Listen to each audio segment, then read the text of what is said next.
tonight. I need a motion to start our public session. Motion. Second. Second. All in favor? Aye. Aye. Can everyone please stand for the Pledge of Allegiance? After the pledge, please remain standing for a moment of silence to honor our servicemen and women.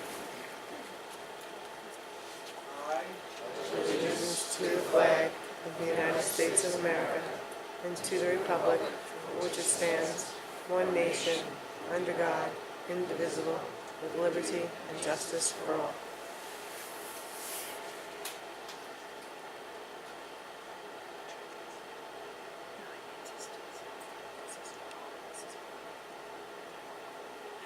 Thank you.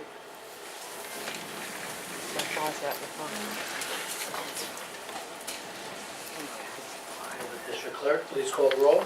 Mr. Amaranda. Present. Mr. Ferrioli. Here. Mrs. Lopez is absent. Mr. Grable. Here. Mrs. Kennedy is not here as well. Dr. Adams. Present. Mr. Nucci. Present. Mrs. Donnelly. Present. Mrs. Manzi. Present. Mr. Middleman. Present. Mr. Garcia was here. Slava Barry. Present. Up. And Nicholas Kennedy. He's on. Okay, thank you. Okay, we need to approve the last board meeting's minutes. Minutes of January 9th, 2018. Motion. Business meeting, budget guideline development. Motion. We got a motion? Motion. Second. Second. All in favor? Aye. Aye. Moving on to F, commendations, education spotlight. Dr. Adams.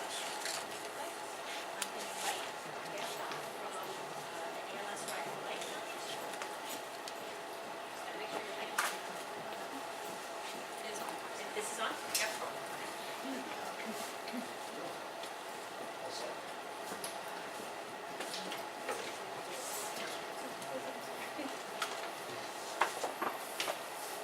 Well, thank you. My name is Dick Iannuzzi. I'm a board member at ALS Ride for Life, and with me is one of our riders and patients, Paul Weissman.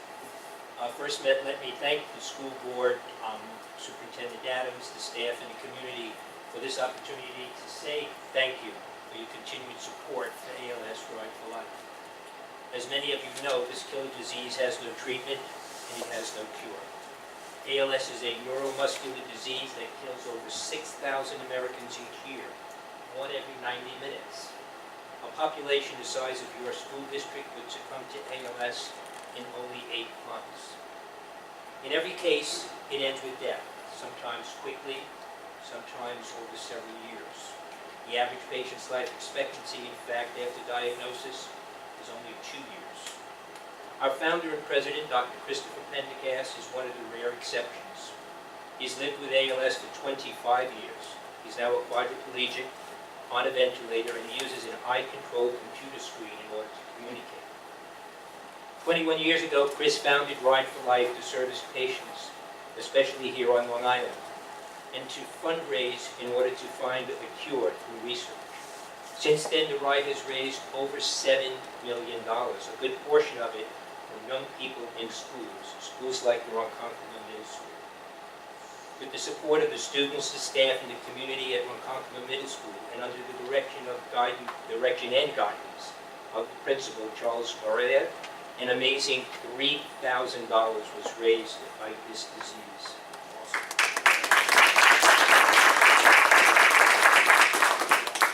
That remarkable amount places Ronkonkoma Middle School among the elite level of participating schools. So we have a banner for you, but before I present it, Paul would like to say a few words.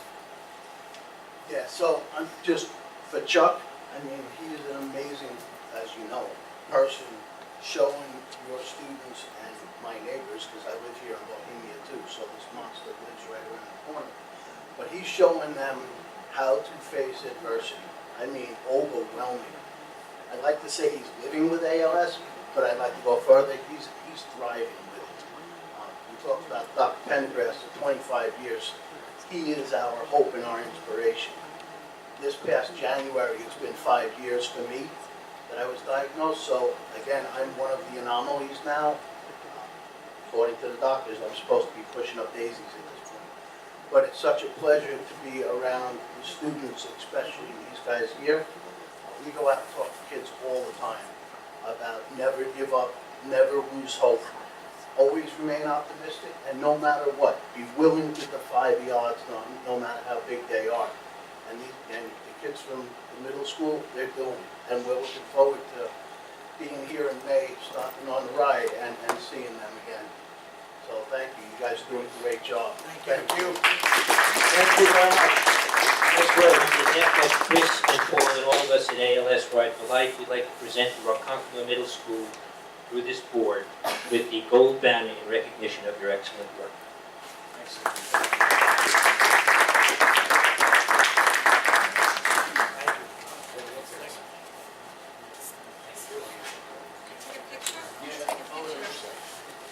Why don't the board members come out with our staff from our RMS? We're going to go out in front.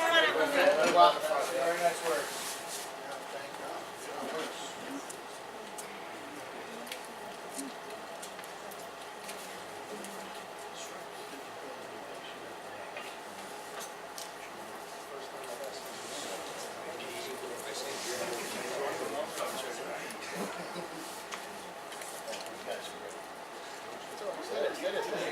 You did the work, man. Thank you.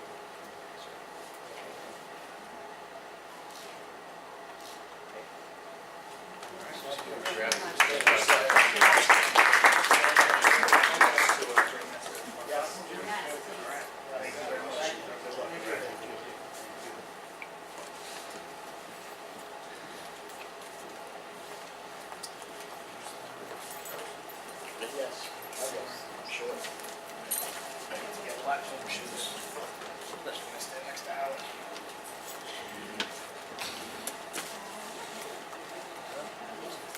Student government report. Hey guys. How are you? So I'm good, thank you. So from the school, we don't have much because of midterm week and everybody's busy studying, we're good students. So for student government, all we have is the teddy gram. We have they're not teddy grams, they're kind of like teddy grams, but they're for flowers. For Valentine's Day, we're just raising more money. That starts next week. And for civic, we have, we're getting ready for Relay for Life. We're very excited. That's all we've got. Yep. Relay, what is that, May? Yeah. No, June. Oh, June? Last day of school. Really? June 8th. Last full day of school. Last day of school for you. Lucky me. Elementary. Then I got finals, but yeah. Excellent, Yep. good luck. Thank you. Thank you for being Thank here you very tonight. much. All right, moving on to policy. What do we have tonight? Approval of first readings. Just a motion and a second, or do we discuss? Rob, any issues? Okay, I need a motion then. Motion. Second? Second. All in favor? Aye.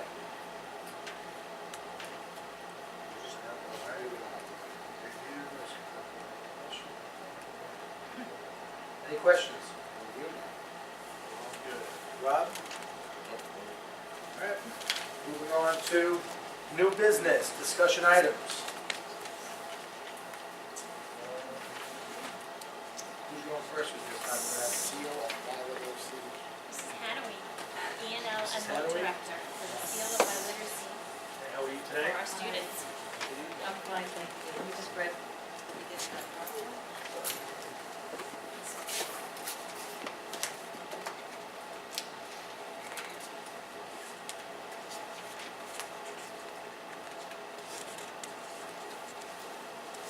Thank you, Ms. Smith.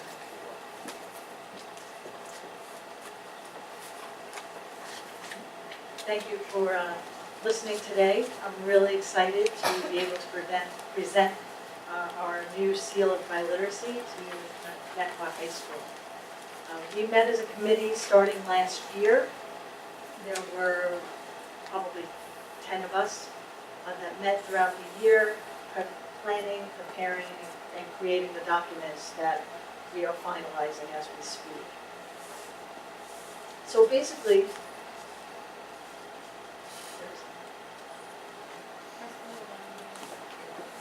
No, it's the arrow. it's the right It's not number. working for you. There you go. You know how to do that? So the Seal of Biliteracy is a nationwide event where states get to create programs for the school districts. And so what we did was we used the criteria that was established by the Board of Regents in New York State to develop this program, this pathway for students to earn the Seal of Biliteracy. It recognizes students who demonstrate a very high level of proficiency in listening, speaking, reading, and writing in one or more languages, in addition to English. So they have the opportunity to earn this seal by speaking any other language besides English. So it can be Spanish, French, and Italian, which we have in our high school, but it can also be Turkish, Urdu, Chinese, and other languages. So the goal is to celebrate the accomplishments and the level of literacy that these students have in our district. Provides a really unique opportunity for students, including the ENL students, to showcase their achievements in biliteracy. So we have a lot of ENL students that come from other countries. They're learning English and they have their home languages. So that group of students have that same opportunity as native speakers of English have to learn additional languages and be celebrated for that. So the Seal of Biliteracy will encourage students to study new languages. It recognizes the value of language diversity. It will identify the high school graduates with language and biliteracy skills for employers. So when they graduate high school, the seal will be affixed to their diploma. It will also be on their transcript. And so colleges and businesses will be able to recognize that these students are biliterate, and hopefully it will help them gain an edge over others in life. And it can provide universities with additional information about their language literacy skills. So, we really feel that this is going to help build the 21st century skills that students need to have in order to be successful in our district. So the application process. So their requirements include the development of a portfolio, which they will do a research-based project in both English and in their second language or third. And they'll demonstrate their language skills by doing a research project and writing up a paper, in addition to presenting in front of classes of students and getting evaluated by both students themselves and the committee, the biliteracy committee members. The committee is tasked with ensuring students that they've met the prerequisites. So there, in front of you, you have a packet of the various pathways students can follow. And also on that second page, it lists the criteria that students need in order to gain the seal of biliteracy. So they need 3 points total in English and 3 points in a second language. So once they acquire those 6 points total, they'll be able to earn that seal. So, and one of the pieces of that is a portfolio.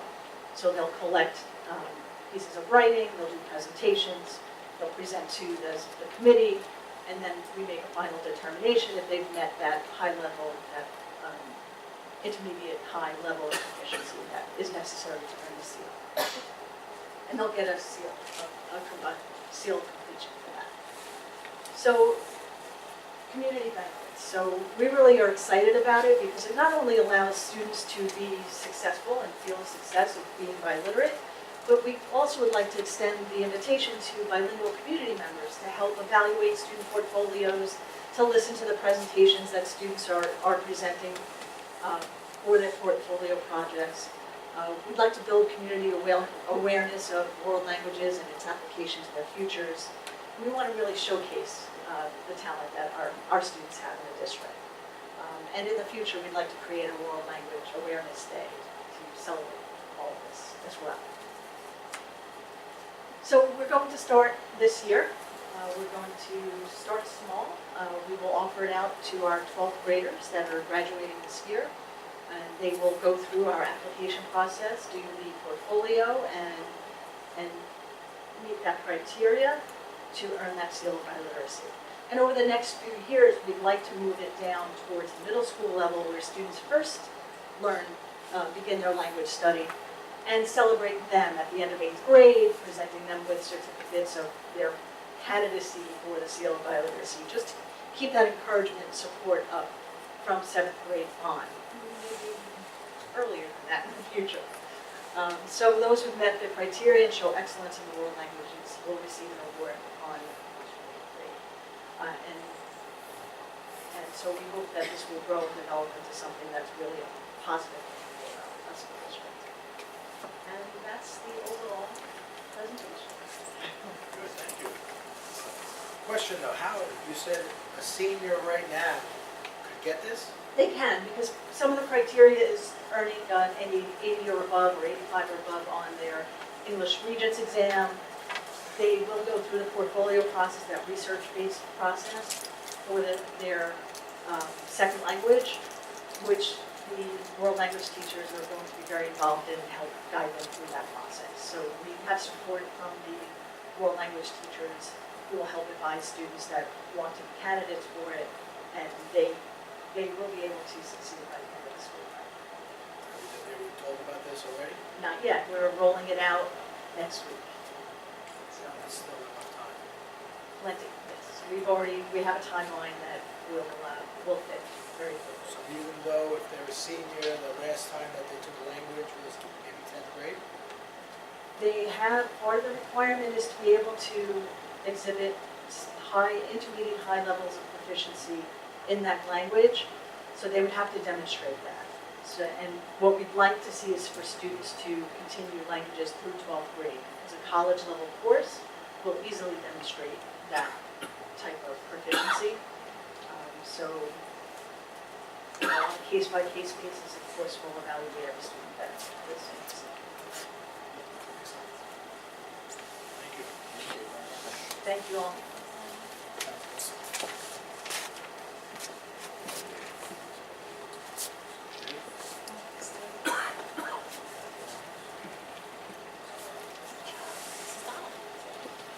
Mrs. Donnelly, she has a presentation with the fiscal climate.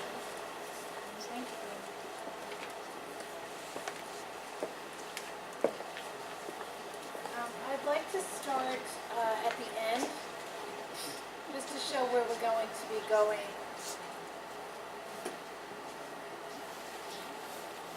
This is the calendar for this year. It's similar to last year. We started actually last year kicking off, last budget meeting, last board meeting. We kicked off the budget process with the adoption of the budget development guidelines. So, this is tonight's presentation. It'll be posted on the website probably tomorrow. The goal here is getting to the vote. But you can see I'm waiting now for information for the fiscal stress presentation. That's not out yet by the State Controller's Office yet. So next meeting already, we'll be talking about projected state aid. We got those runs last week. Working on a presentation also to include the tax levy cap calculation. Then we'll move into staffing and enrollment. And then, soon after that, we're doing line-by-line expenditures for the first draft and the second draft following that. This calendar will also be, obviously it's part of this presentation, but it'll be separate on the website as well. So the purpose of this presentation is just to give you an overview of the climate we're in this year.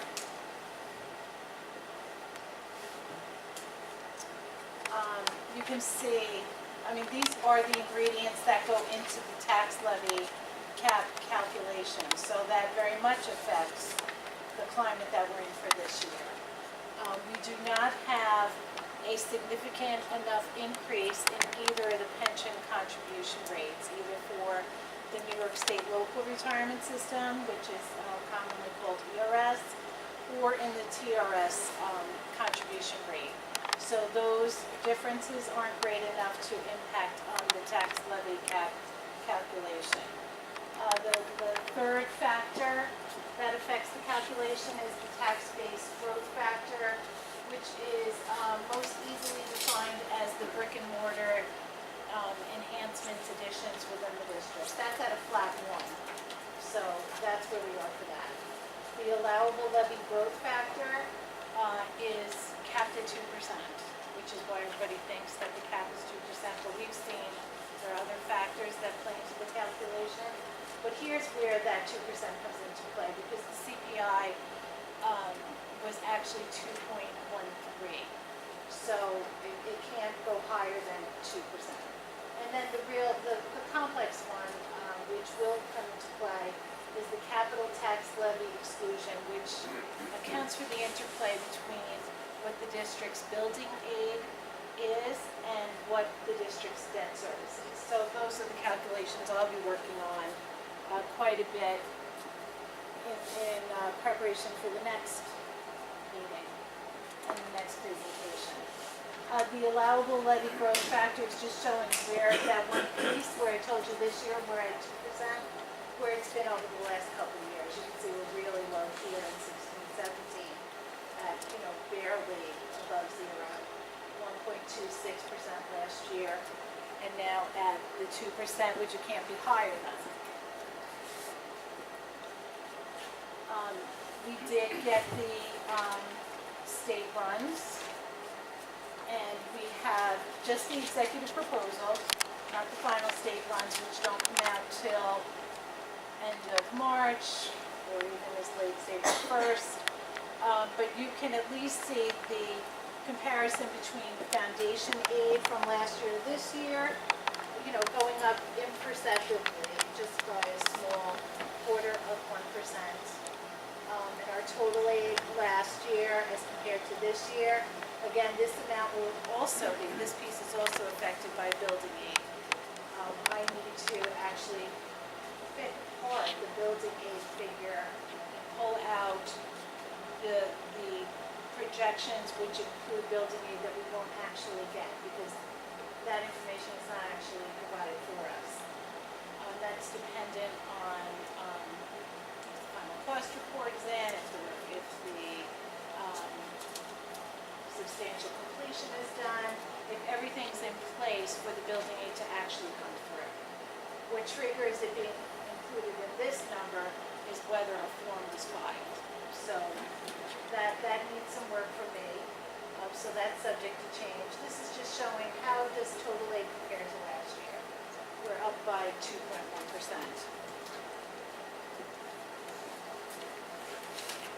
In the projection, we don't have the final yet. This just graphically depicts how our executive budget proposal, state aid, has been over the last year. So you can see this year is a relatively small increase over the prior year.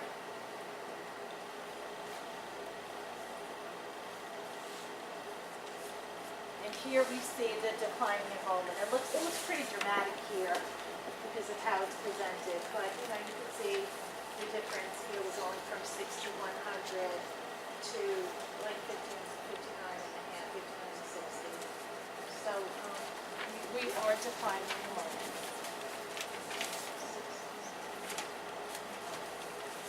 And then back to the calendar, just to give us the map to follow to get to the budget vote. So thank you very much. We'll be sure to get this on the website this week, probably tomorrow. Thank you, Ms. Eileen. Thank you. Thank you. Okay. Andrea, anything about number 4? This is an upcoming annual executive briefing on January 28th, right here in Riverhead. We have a course associated with this attendance and dinner will be served by students in the culinary program here at Harriet Ward Technical Center. I do believe a representative from NISBA will be presenting legislature changes that we brought forth, I believe, from Harriet Ward, right? Is it the legislative changes? Yes. Okay. So, the executive budget. We don't need board approval, just if anybody's interested, I can sign it, because there's no cost associated. No, Yeah, just I think the deadline's February 7th. yeah. All right. I don't know for sure right now. Or all right, thank you. And number 5, BAC charge.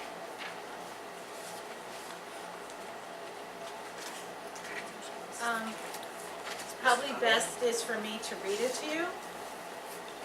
The committee's membership shall include community PTA representatives as nominated by the Board of Education.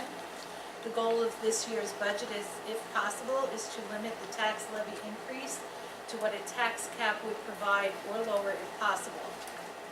The Budget Advisory Committee is hereby charged by the Board of Education and the Superintendent of Schools to, number one, analyze the working draft document of the budget to ensure conformance with the goal of limiting expenditure increases. Number two, consider the ratio between providing appropriate and expected levels of service to children and the impact of property tax increases on district residents. Number three, committee members will be asked to attend all budget-related board meetings and when necessary, meet as a group to review particular areas of the budget. Number four, provide the Board of Education with a written and oral report by March 27th containing the committee's considerations regarding the proposed 2018-2019 budget. The term of the BAC is beginning January 24th, which is tomorrow, and expiring on April 10th. The proposed meeting schedule is to be determined by the committee, the superintendent, and the Board of Education. The structure of the committee is such that the committee shall elect co-chairpersons and a recorder for the taking of minutes, and the superintendent, assistant superintendents, and other management staff will be available for resource assistance, but will not be considered as part of the committee's membership. Operational procedures. A close liaison between the committee and the board shall exist. Minutes of meetings shall be sent to the superintendent, who in turn will provide copies of such minutes to the board. Approved minutes should be received within 7 business days from the date of the meeting when the committee approves the meetings. Number 2, correspondence between the committee and board shall be coordinated through the superintendent to ensure that all board members are kept informed in a timely manner.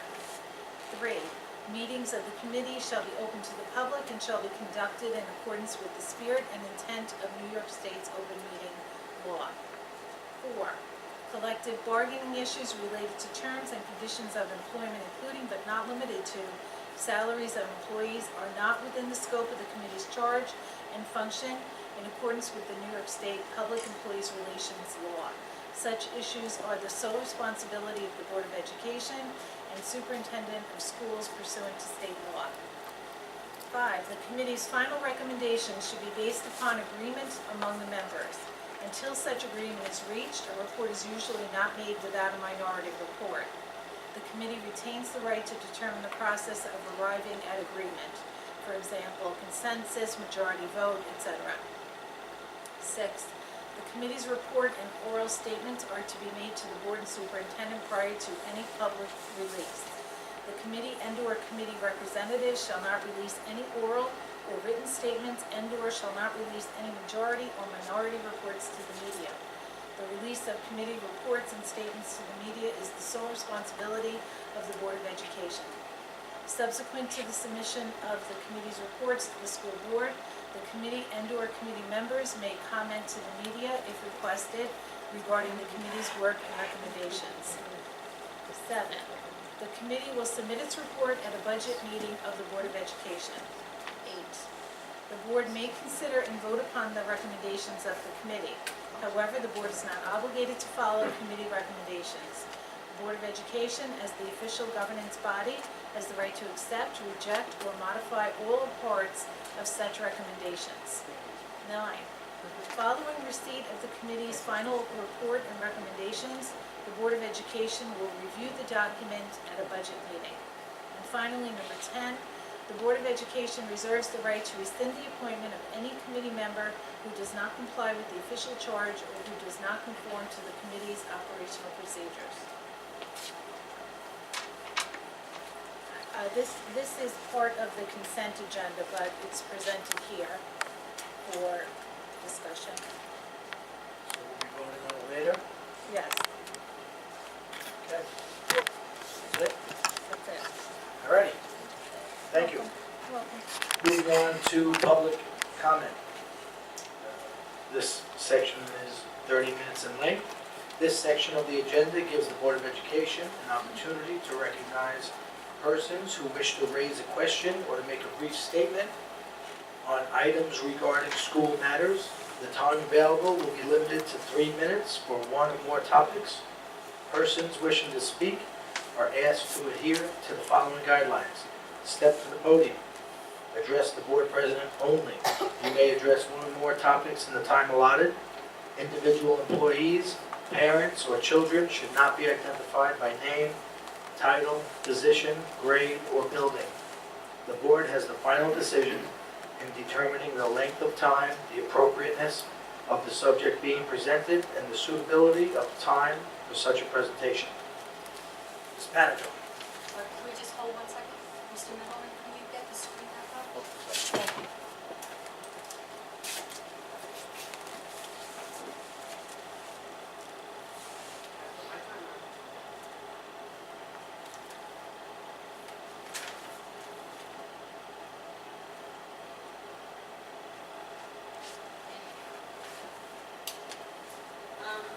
I thought I only had one question tonight, but I have a couple things. First of all, I mentioned to you, Linda, about the board charts that I saw earlier. Number 3, it is an open meetings law, it is subject to open meetings law for the committee. And then, so it can be videotaped, so how do you prevent that from being released? So that they conflict with one another? You don't have to answer that right now, because I want to just get some other questions. The minutes from last week, the link wasn't up as of 5 to 7. It's up now, but when I was on my way here, when I left my house, it wasn't up yet. So we can do it. Since the day after this.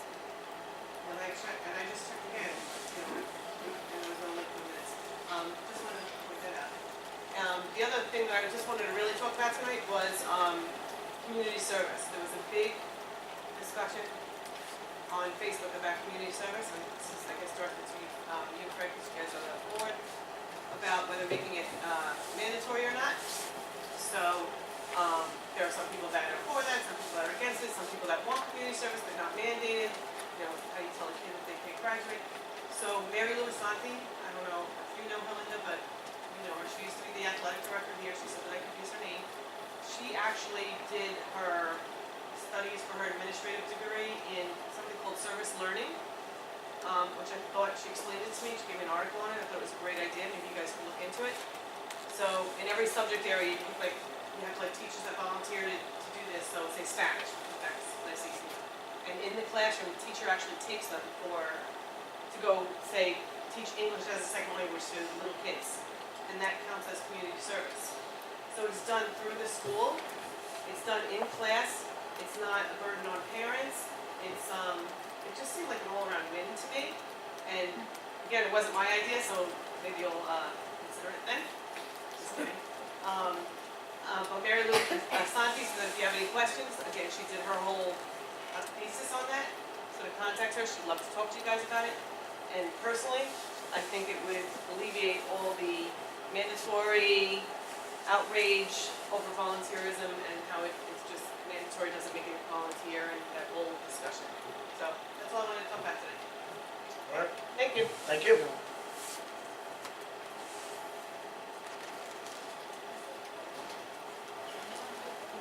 Quiet night.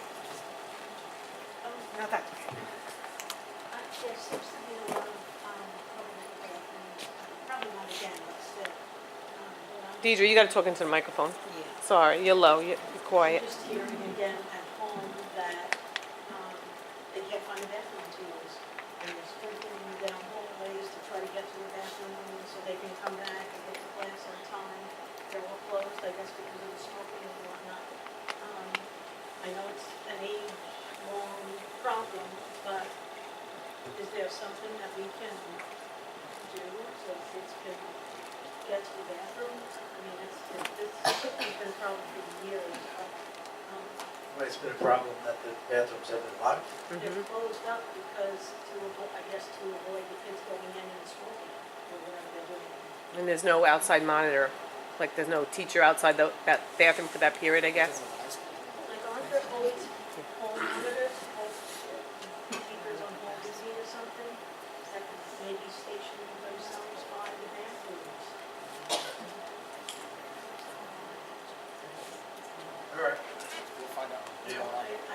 them to run to the nurse's office, but they can't get on back. There's a line at the nurses, usually, from what I hear. Thank you. And one other thing, I've been bugging me for a while, again, I heard the kids talking about it, they had a discussion during this course and all of that, about the AED machines, I guess it was called. And that, I don't know, are they where they should be within the school or within the coaches regarding sports and things? Or are they in a closet somewhere? No, they're. Which is what, I heard. Specific to sports. I've seen she's hanging up on the wall. The AEDs that were in the closet were there because we were awaiting the cases. And the cases have since arrived. and Linda, they- can you put your microphone on? Thank you. So there were, I believe, 2 AEDs that were purchased earlier this year. We were awaiting the cases to put them on the wall. They were in closets at the time. Somewhat accurate, because it's been up for months now. Yes, so if you enter each one of our phys ed facilities, each one of the gyms, you will see them on the walls now. So they're there, yep. Yes.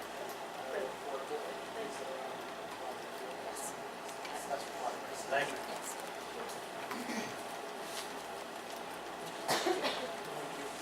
Anyone else? Looks like we have one more speaker.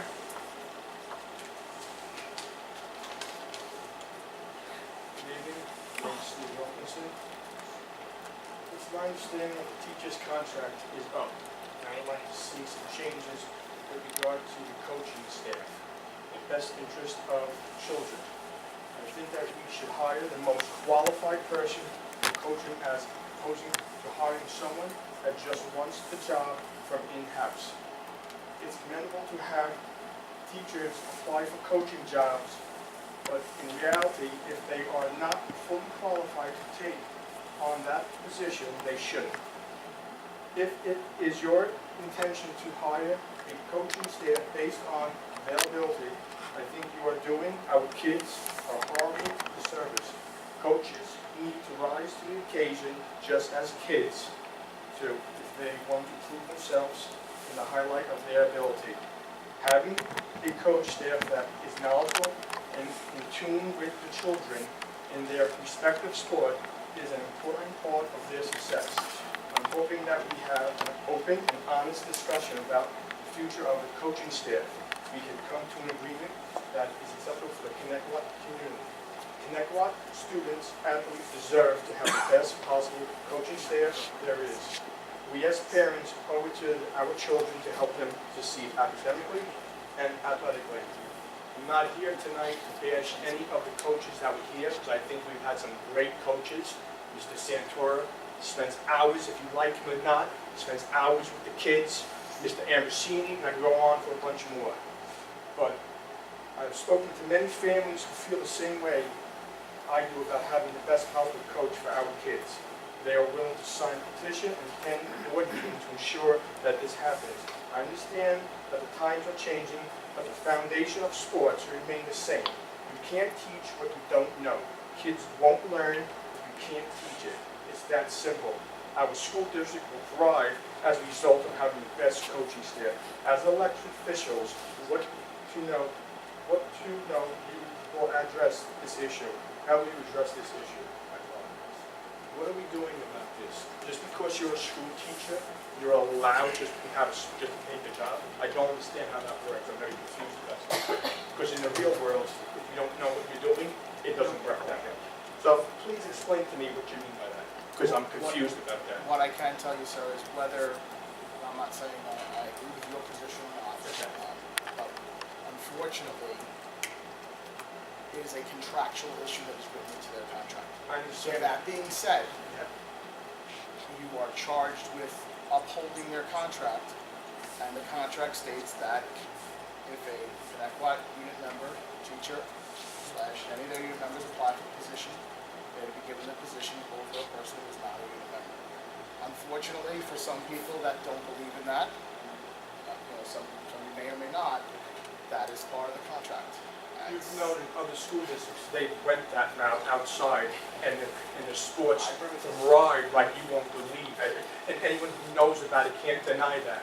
But my biggest complaint is the contract's up, and there is nothing in life that's guaranteed. Nothing. It's up now, they had their 4, whatever years it was, now it's up. As taxpayers, we should be able to sit in and say, let's make this the best. And I'm not saying if an in-house teacher is the best, let him do it. God bless him, let him do it. But if they're outside guy who's willing to say, listen, these are all, this is what I learned. I have a wrestling program, I have this, I have that, I have all these good things. Why wouldn't we want that man in that room with those kids? I don't understand why we think of it any differently. So just to take this a step That's why I further, disagree with you. sounds like you're worried about, we have certain coaches that are not teachers that have been coaching here for a long time and are very successful.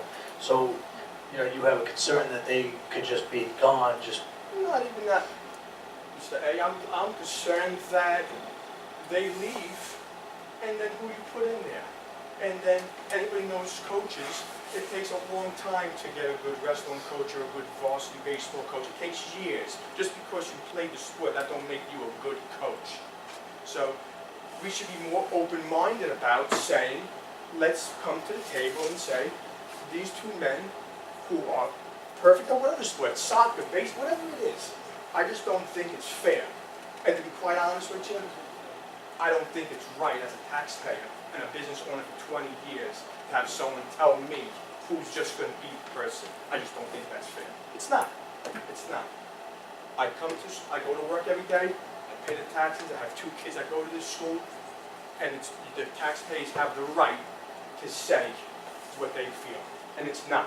If no one talked about this, it would be signed, and the president of the union would have it signed, and it would be over with, pushed to the side for another 4 years. It's wrong. That's what I have to say. Thank you for your time. Before you leave, Yes. because I'm willing to put my name on the record. I work in Brentwood. Yeah. My contract says the same thing as the ConnectWide contract. I do not agree with it. Okay. So, for the record, I think the best person should be hired for the job, and my contract states the same thing. So I'm willing to put my name to that.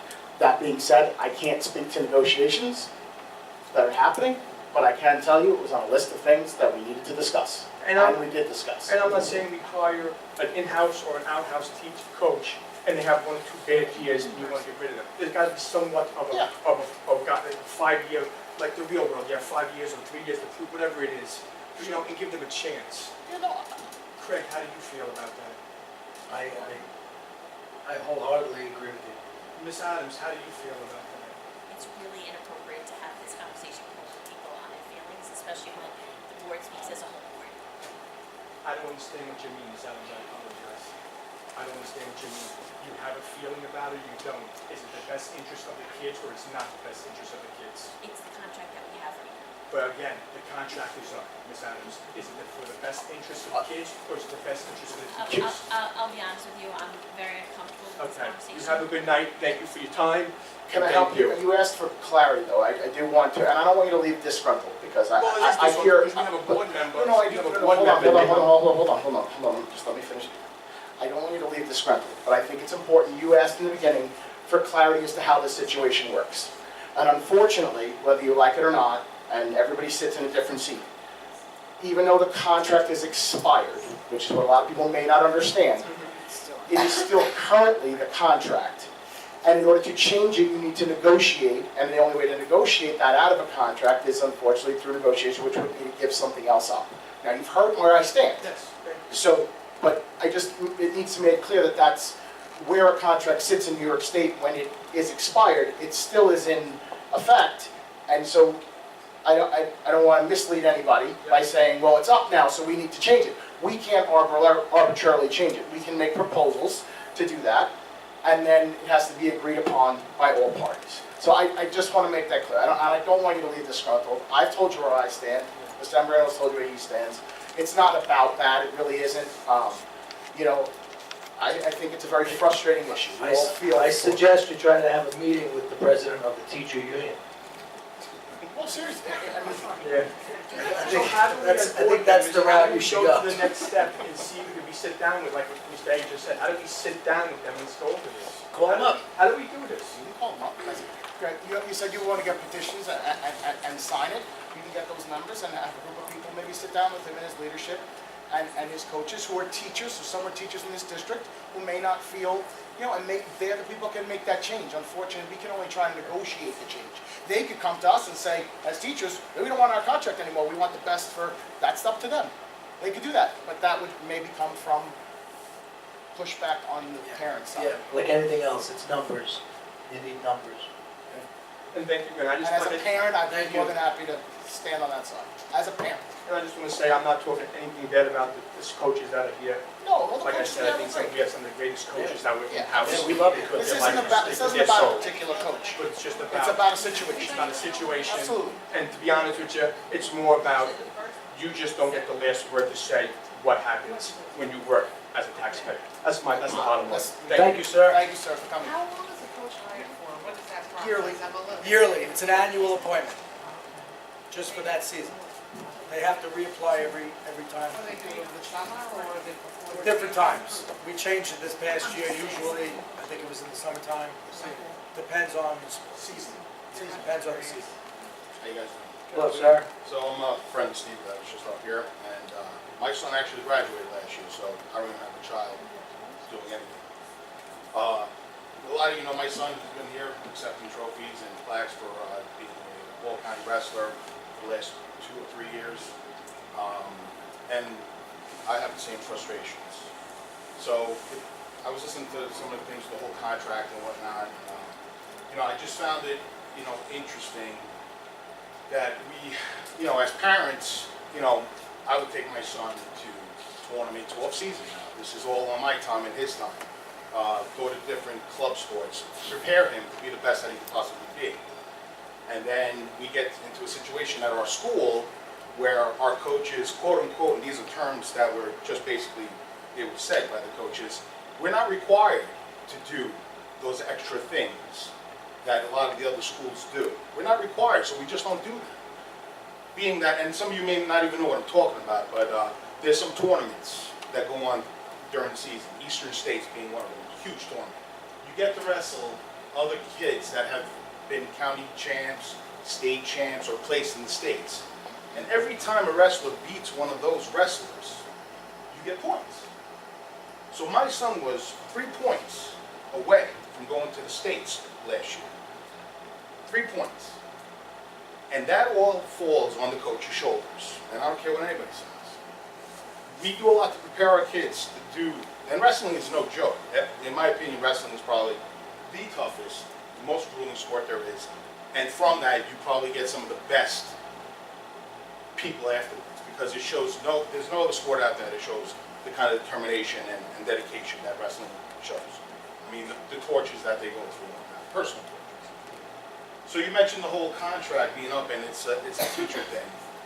When I mentioned the whole Eastern States thing to the coaches 3 years ago, because my son was brought up to wrestle, he was a great wrestler, and they brought him up in the I mentioned this to some of the other coaches, and they said basically we don't do that. So last year I mentioned it to one of the coaches, and they're like, well, just win the counties and you'll go. Yeah, if you win the counties, if you come in first place, you go to the states no matter what. But the rules have changed. Back when we wrestled, which Santoro was a coach when I wrestled, he was my coach. So and I'm 46 now. So back when we wrestled, there were no wild cards. There were no point systems. But today there is. So the rules have changed. So why are we still doing things the same way we did them 34 years ago, 35 years ago, today, when the environment around us has changed, and we have a coaching staff that is refusing to change with them? We're not giving our kids, well, and not all of them. So there's some kids that will wrestle and be average wrestlers, and they'll be perfectly happy. But then you have a handful of exceptional wrestlers that deserve the opportunity to get to where they want to be as the states, and we're holding them back. We are. And no matter how you look at it, we can have a more personal discussion about this, and I can explain things. I'm sure there's people on the board that can probably explain it just as well as I can. All I'm saying is I would like to see the best possible, now, whether they're teachers or not, honestly, I really don't mind. I just want the best possible person there that is going to be there for our wrestlers and for the exceptional wrestlers, and make sure that the kids that deserve to get that extra time in tournaments away, and we have funding for those tournaments, by the way. They're allowed to go to these tournaments. They have funds for that, but we still don't do it. So it just boggles my mind why we don't. So I just hope that, you know, this gets looked at very carefully, and we put the best people in place to promote our children and the wrestlers. All right, sir, thank you. Thank you. Last call, anyone else?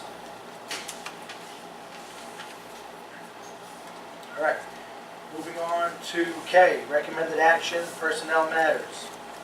Schedule 1, resignations, terminations, leaves of absence. Can I get a motion to accept? Motion. Second. All in favor? Aye. Schedule 2, appointments, tenure, salary changes. Can I get a motion? Motion.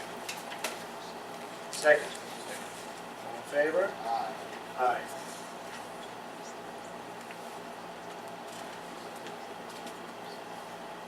Moving on to L, the consent agenda. Items 2 through 22. Can I get a motion? Motion. Second. Are there any questions? Okay, all in favor? Aye.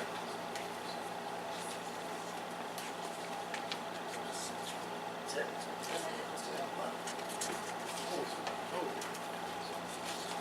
All right. Can I have a motion to adjourn? Motion. All in favor? Aye. Aye. Good night, everyone. That's enough out of you. How much time do I have to try to put something together before I'm told that the contract is signed and we can't do anything now? When do we know, when is the contract? We don't have an actual time frame, but if they wanted to move forward on making a change, you could write an MOA at any time for the contract. Thank you. If they wanted to move forward with it. Thanks for coming out tonight.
So I don't know if that was like a hint, like a movie here. What did he say? 'Cause I was Bruce is thinking like, you she's that. stranded. So I don't know if that was a hint, like, leave her. I gotta go, I'm going upstairs. I'll be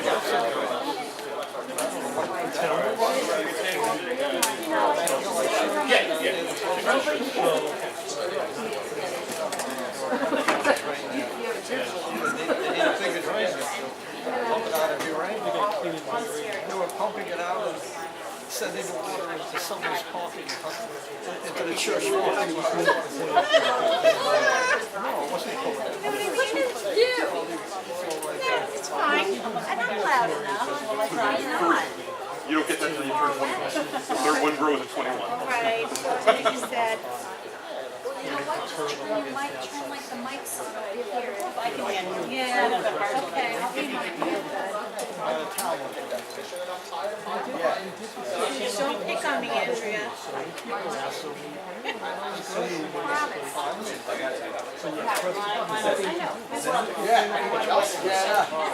gotta take that. I said it on purpose. Because I want to. I want people to come back.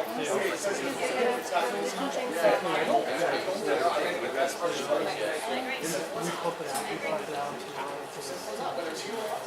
don't have any heating problems. Cold water.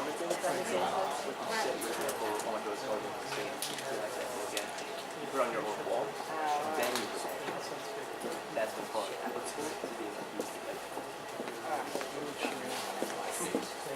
Surprised it wasn't turned on.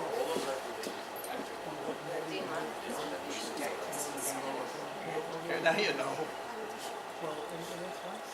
I had trouble getting oil. You know, oil companies were so busy, I thought it was gonna run out. So I was gonna take my 5-gallon can to the gas station and get 5 gallons of diesel. It's on. Yeah, do what you gotta do. No, yeah. Okay. The burner was cycling. He knows. I know, he knows.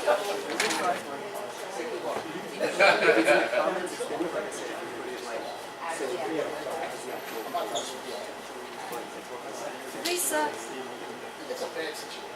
how do we turn on? It's ours. Yeah, but it's still on. It is? Yeah, it's Oh. gotta be turned on.